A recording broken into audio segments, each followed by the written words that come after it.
and cascading of skyscrapers. The ever-transitioning gray shade and the enveloping indigo is what is left for each given possibility. The possibility is to see others and even ourselves casting the long, desperate shadows, bending into scrupulous form, reaching for embrace. Bodies are lost in the tangibility of the darkness. Maybe that is the result of why limbs reach. There is light there. From umbra to penumbra, drawing specific destinations of what is forming because of the concurrent illumination. The movements in each are because of the sun rotates, the moon rotates, the stars taking a millennium to cast that momentary gleam so the surge energy can begin in the dances, the songs, the incantations. Syzygy. The weight of reflection reminds the eye to seek what is behind the mind so a spark can be lit, a dawn for what can be expected in a yucca basket or buckskin pouch, summoning the blessings and the gazing upon all awaiting pollen of bodies. Finally, sprouting from seed and from water, from all stems travel through the soil and all illumination, bursting through germination, which turns into a dangerous determination.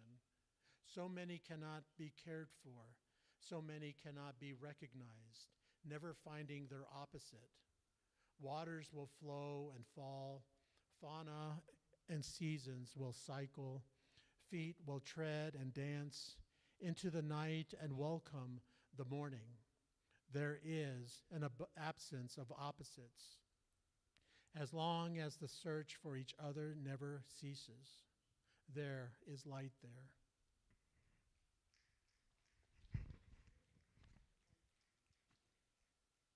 Is that it? One question.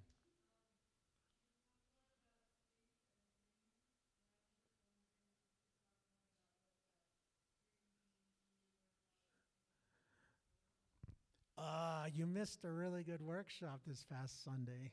We talked all about that. But we're talking in the back room about dreams. Dreams are just fascinating to me. I don't know what they are. I don't know. Well, I explained at my workshop that scientists think they have an answer. Philosophers think they have an answer. No, they don't. They don't have a clue, but they like to think they do. But for me, I just don't. I want to understand that part of myself because it goes beyond me. There's just something there in a dream that feels familiar but is not. I know I'm there. I can sense that I'm there, but then I can also sense that I'm here. So it's kind of a strange relationship and strange part of my existence that I haven't quite figured out what that is. For me, it's a huge part of myself, and that's why I write them down. Because when I go back to read them, I'm still trying to figure out what that was, I'm still questioning that. It's still a puzzle I haven't yet figured out. And some of the dreams that I have are reoccurring,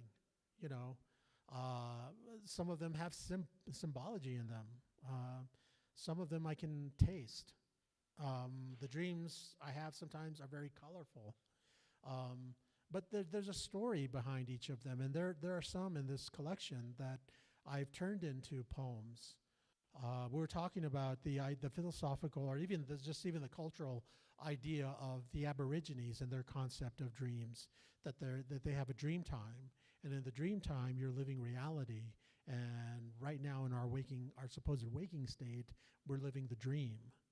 So I always thought that was a very fascinating kind of concept, that maybe there's truth in what I've written in my dream journals and have turned into poems that is what's real, and what I'm talking about isn't. I don't know, it really messes with your mind. But it's fascinating though, dreams.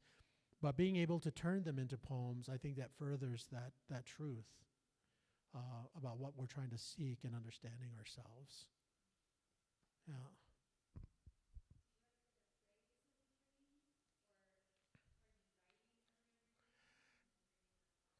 Um, when I write my dreams, it happens in a lot of different ways. I'll wake up the next day and it's still like very fresh. So I'll sit there and I'll write it out. But there are moments where the dream wakes me up and I go and write it down.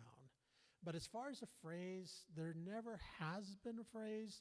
There has been dialogue, and there is a dream in here, a poem in here called Dream Time or Enter Dream Time, where I've taken like, I think 4, 5, or 6 dreams and sort of shortened them into like a scenario.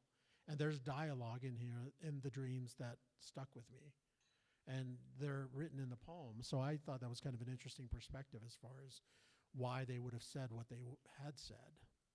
And, and the way that they said it as well.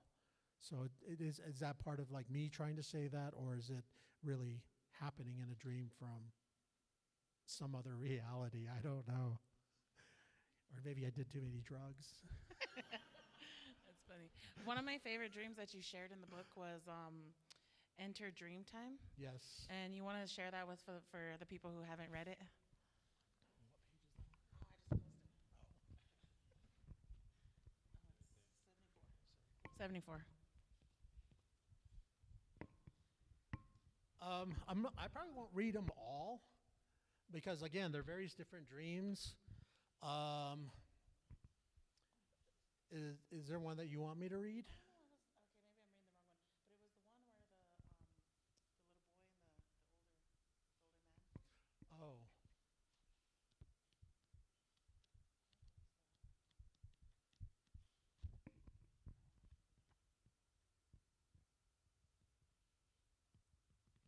Oh, I know which one you're talking about.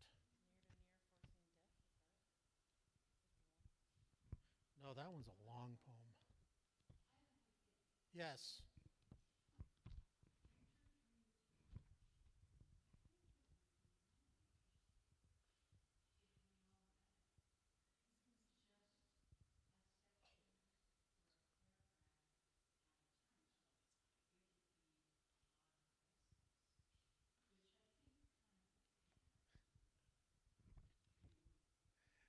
Okay, we could do that. That's interesting, and we can close out with that, you think?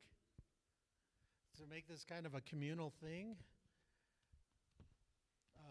That was on 74, right? Okay, so this poem on page 74, there's a series of dreams, and the dreams are very vivid. And I think for me, I still haven't yet felt comfortable with them because the just what these dreams are about, the theme of these dreams. They're very surprising to me, and I still am very surprised when I read them. To also think that this is something that came from me, and it's like I don't know. So yeah, we can read them. Whoever's comfortable reading them, they're just very short dreams, and they're very short paragraphs. If we just want to do this as a community and close it out.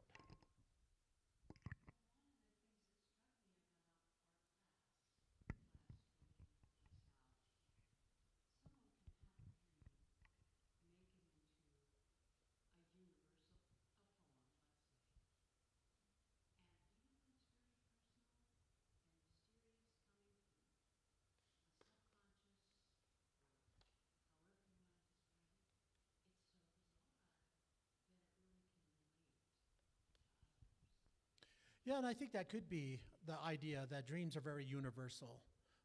And that when you do write the dream down, that it can translate to what others are also thinking about something that they might have dreamed or something similar. And I think you're right that it does have a very universal feel, the dreams, because there's something everybody understands about them, you know. And again, that's why I write them down, because maybe it is universal. It has something to talk about, or something, it has a message maybe. I don't know. So yeah, why don't we do this? I could start and, okay. Is everybody that, is everyone sitting by somebody with the book?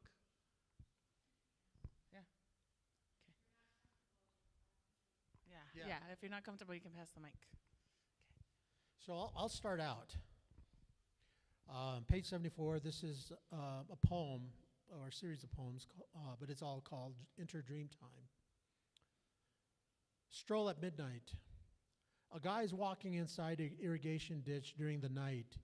He turns in time to notice witness a large grotesque male strangling a young female child of 8. Upon hearing the guy walking through the grass, the strangler turns and gazes at the guy with a vile contempt on his breath. The strangler's attire stands out in yellow. In fear of his own life, the guy runs into the darkness. The strangler chases him through the nearby thicket of taller grass. Without hesitation, the guy notices a tall fence and hops it without difficulty. The guy stumbles into a dirt roadway. In the distance, he hears an oncoming vehicle and sees the glare of the headlights. In relief, he is dimly aware that it is a patrol vehicle. He is offered to be seated in the front seat by the officer. The officer says, "We have apprehended one of them." There is a mysterious figure sitting in the back seat with a familiar voice saying, "I am afraid I must extinguish your subtle awareness of my action." The figure sitting in the back pulls forth a gun and shoots the man through the left temporal lobe. The bullet exits the top of his cranium. In fading, he hears the officer yelling at the person sitting in the back seat, "I can't believe you did that." So the next poem is called Child, and I'll read a line and I'll pass it. Or should we do sentences? Yes. Okay. Next poem is called the next dream poem is called Child. A man stands inside a house with white rooms. He is gazing out one of the windows. In another room, he hears an infant crying. He walks down the hallway and enters the room where the infant is screaming. The infant is contained in a crib inside the white, empty room. The man approaches the crib and peers inside. With compassion, he scoops the infant in his fingertips, comforting its uneasiness.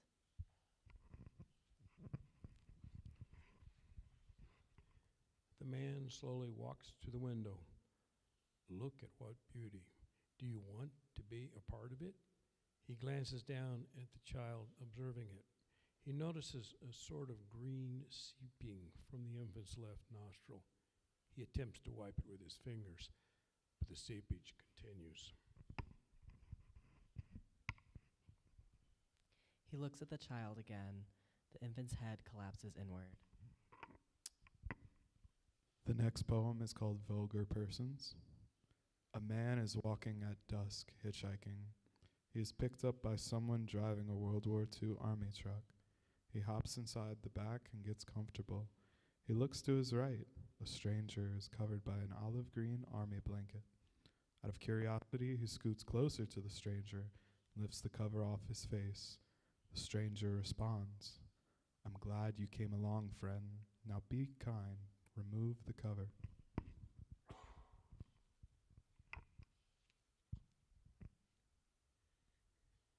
The man removes the blanket to find that the stranger is naked, except for his genitalia, which is encased in a leather-studded casing with a hole in the middle, so that his penis may protrude.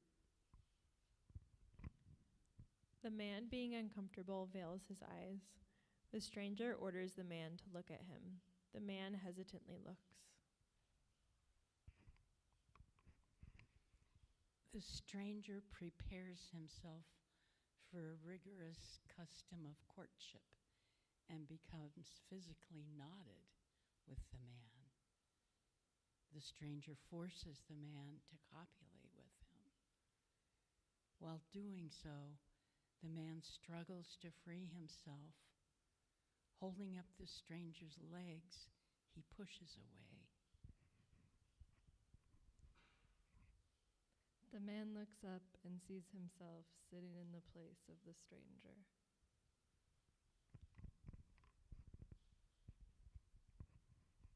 The next one is Old men gather.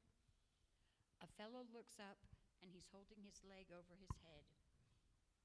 He looks around. Sorry, the next one, sorry. Children are seated all around him. So he repositions himself in a lotus. He solely gazes at the glare in the children's eyes.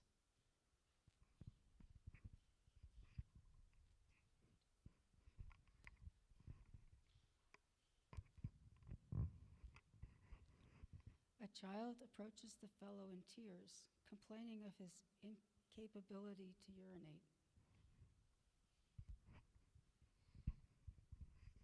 The fellow encourages the child to try. The child stresses the common signs of urination. The child begins to scream in pain and begins defecating from his penis.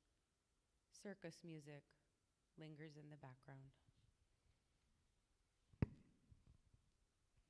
So those are dreams. Those are dreams I actually had, and you wonder why I'm so curious about them. You know, I kind of just tell myself I'm an innocent bystander, you know. But you do wake up and you do wonder what this is all about, because I don't think ever in my right mind would, you know, compose something like this out of my own volition. But it's just the idea of something like that sort of coming from your mind, and you're awakened by that to write it down. You know, so a lot of that dream especially are what I was talking about, dreams that I woke and immediately ran to my journal and wrote it out. And this dream actually was before computers. So I was typing on a Selectric typewriter. And I was fortunate enough to have one that you can put a floppy disk in it and it saves your work. But yes, this is one of the poems that I woke up and I went and grabbed my journal and wrote them out. So these four vignettes, maybe, are poems that came from that same journal and that sequence of dreams. So I don't know. I mean, I just keep looking at them and wonder, just through the imagery, what they represent. You know, there's a universal kind of symbology happening there. First, there's like this man. You know, there's always a vehicle. You know, or, you know, there's children. There's a kid. You know, and the white room always comes out somewhere. There's another dream that I had that talks about a white room, and there's also a dream in here that has that in it as well. Yes.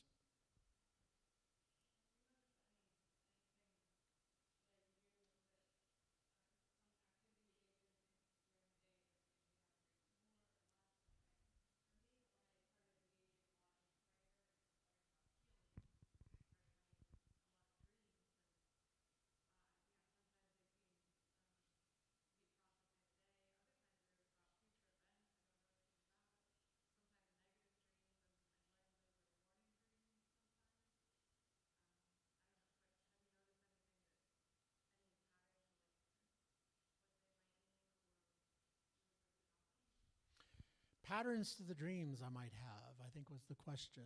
Have I noticed any? If I go back and I think if I consciously looked at them, I'm sure I could identify patterns. I think I'm always going back to I didn't consciously pick the poems to include in this collection. I think it was subconscious. So I think I think when I'm not thinking about it, it does happen. And I think as far as like other like I said, there's always a man that's in the dreams. There's always a white room. And there's always like kind of a conflict between two males. And there are a couple of dreams where I end up being the other male. You know, so I know that there's, it's either a conflict with myself or like we were talking in the back room that I didn't have a good relationship with my stepfather. So maybe a lot of that is embedded in that too. So, but I don't know. Maybe I had some spicy food. I don't have an idea for some of these dreams. But how crazy the imagery, I think, is just something that I think I'm always perplexed by. You know, what does that mean? You know, maybe it doesn't mean anything. I don't know. I keep thinking of like Jacob's Ladder, that movie. Have you ever seen that? Yeah.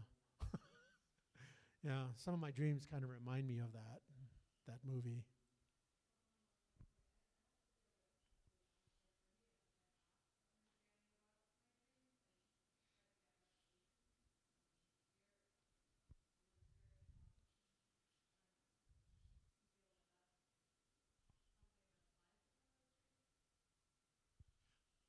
I don't know. I mean, for some people, maybe. I think I sort of just kind of will myself to the universe, and I'm not sure what that connection is. Maybe this is what the universe is giving back to me, just a conduit for strange imagery. I don't know. But yeah, my dreams are really strange, and I just found them very curious. And so I write them down, I still continue to do that to this day, But again, if we're looking at themes, there's always a conflict. There's always a conflict in that dream. And there's always an ultimatum between that conflict. And it's a death or do kind of situation. If you don't do this, you're going to die. And so I fight not to die. Yeah, weird. Okay, I'm gonna ask one fun question. So this is one of my favorite questions, and I love asking everybody. But and it's for you guys to think about too, and you can go home and have conversations with your people too. But so the idea around the book is isness and being and consciousness and that awareness of consciousness. And so the question that I have is, what is your earliest realization of consciousness? Like, what's your earliest memory?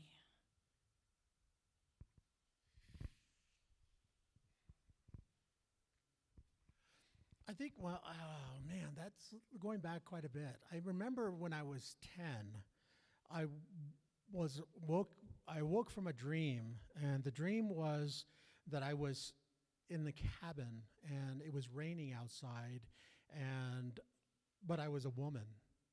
I was a woman in this dream, and I was in this cabin. And I can tell you the layout of the cabin, and it wasn't in modern times. It was kind of like set in, I don't know, either like the 1700s or 1800s or something like that, because there was a fire and the logs were outside, and there was a cart and buggy, and I remember that I was pregnant. So this was like when I was 10 or 11 that I had this dream, and that they were pushing this cart, and I remember crying, and the people around me were crying. And when I looked in the cart, there was an old man in the cart who had died, and so they were carrying the cart and moving through this rain. And the men that were around the cart were struggling through the mud. And I remember that. But for me, I think that was like my first awareness that, of having a dream like that, so vivid, and having it question my own being. Because, I mean, you think about something like that, and it does make you think, how would I know what it would feel like to feel pregnant, and standing there crying, and I know my ankles were hurting, and I wanted to go sit inside and sit, but I couldn't because this cart was going by, and I somehow had a relationship with the man that was in that cart. That man meant something to me. So I could feel that as I was standing there, but my ankles hurt. Yeah, so me, about 10 or 11, I think.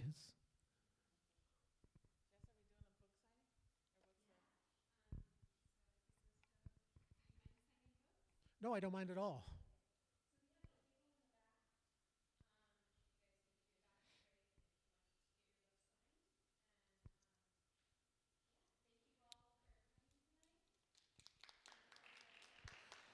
Well, thank you again for having me. This is wonderful.